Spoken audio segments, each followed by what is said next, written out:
5 cara mengubah tampilan dapur jadul jadi modern tanpa biaya mahal.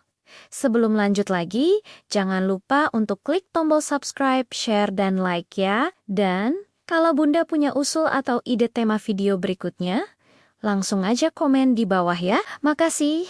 Dan kita lanjut sekarang. Halo Bunda semua. Semoga semuanya sehat selalu ya. Dapur itu sering jadi ruang paling sibuk tapi paling jarang dipedulikan. Tempat kita masak sambil mikir harga bahan naik, listrik naik, tapi dapur diminta tetap rapi dan estetik.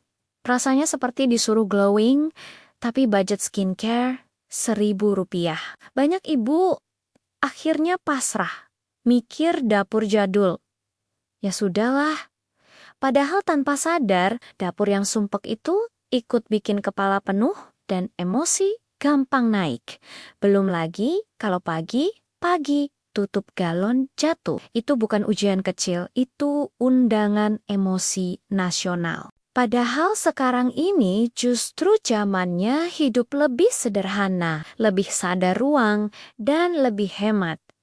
Apalagi kondisi ekonomi bikin kita mikir 2 kali sebelum belanja. Dapur yang rapi dan terasa modern itu bukan soal gaya, tapi soal waras. Karena dari dapur yang tertata, energi rumah ikut lebih ringan, masak jadi nggak sambil ngedumel, dan hati ibu bisa sedikit bernapas. Ini penting dibahas karena banyak dari kita ngerasa capek bukan karena kurang kuat, tapi karena terlalu banyak visual berantakan yang kita hadapi setiap hari. Menariknya, konsep ini sejalan dengan prinsip rumah fungsional yang banyak dibahas dalam pendekatan decluttering modern. Bahkan, menurut KonMari Method yang diakui secara global, ruang yang lega dan tertata membantu menurunkan stres dan meningkatkan kesejahteraan emosional. Jadi pembahasan ini bukan soal dapur doang, tapi soal bagaimana kita bikin rumah jadi tempat pulang yang lebih ramah, tanpa harus bikin dompet ikut stres. Cara yang paling pertama, beresin dulu sebelum mikir beli apa-apa. Karena dapur jadul itu sering bukan karena dapurnya tua, tapi karena isinya kebanyakan dan semuanya pengen diselamatkan. Panci penyok masih disimpan karena kenangan. Tutup wadah beda-beda tetap dipertahankan karena siapa tahu ketemu jodohnya. Plastik belanja numpuk kayak tabungan masa depan. Padahal setiap pagi kita buka laci rasanya kayak main tebak-tebakan. Sendok ini punya siapa? Dan hidupku kenapa begini? Waktu aku berani ngeluarin semua isi dapur dan cuma masukin lagi yang benar-benar dipakai. Dapur langsung kelihatan lebih modern tanpa renovasi. Rasanya kayak habis potong rambut, padahal cuma keramas. Cara kedua, mainkan cahaya, bukan mainkan gengsi. Karena dapur gelap itu bukan cuma bikin ruangan kelihatan tua, tapi juga bikin emak-emak gampang salah emosi. Baru jam 7 pagi, tapi auranya kayak jam 10 malam. Contoh paling realistis itu bersihin penutup lampu yang udah kuning, buka jendela yang biasanya cuma jadi pajangan, atau geser rak yang nutup cahaya.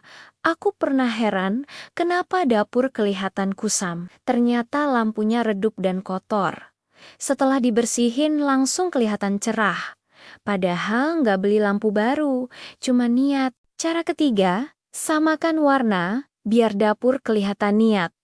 Karena dapur jadul, sering terlihat ramai bukan karena kecil, tapi karena warnanya berisik. Merah ketemu hijau, biru ketemu kuning, semuanya teriak minta diperhatikan. Contoh paling gampang itu pilih satu warna. Aman, putih, bening, atau abu. Lalu rapikan wadah yang sering kelihatan. Nggak harus beli baru, cukup susun yang warnanya mirip di satu area, yang beda warna disimpan. Dapur langsung kelihatan lebih tenang dan modern, kayak hidup yang akhirnya berhenti drama setelah mute grup keluarga. Cara nomor 4, kosongkan satu sudut, jangan semuanya diisi, karena emak-emak itu punya refleks aneh. Lihat ruang kosong, langsung pengen diisi.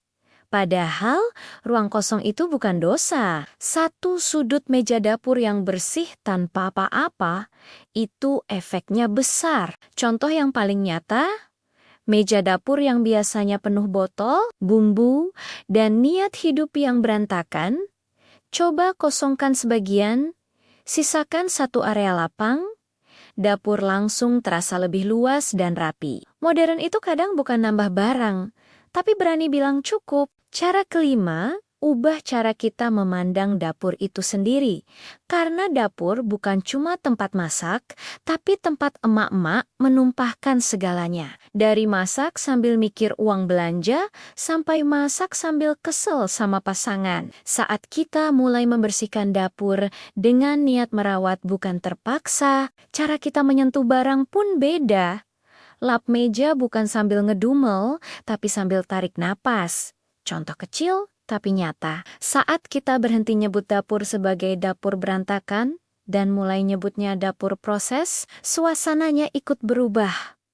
Dapur pelan-pelan, kelihatan lebih hidup, lebih hangat, dan rasanya lebih modern, walau isinya masih sama. Kalau dipikir-pikir, dapur itu sering jadi saksi paling setia. Tempat panci gosong, air mendidih, dan pikiran yang ikut mendidih tapi tetap bertahan. Di situ kita belajar bahwa perubahan kecil, seperti merapikan dan memberi cahaya, bisa bikin suasana berubah drastis, tanpa harus bikin dompet ikut menjerit. Kadang yang kita butuhkan bukan dapur baru, tapi sudut pandang baru. Walau sambil ngakak kecil karena sadar raknya penuh barang yang entah kapan terakhir dipakai. Dan lucu juga ya, kita sering nunggu dapur rapi dulu baru mau semangat.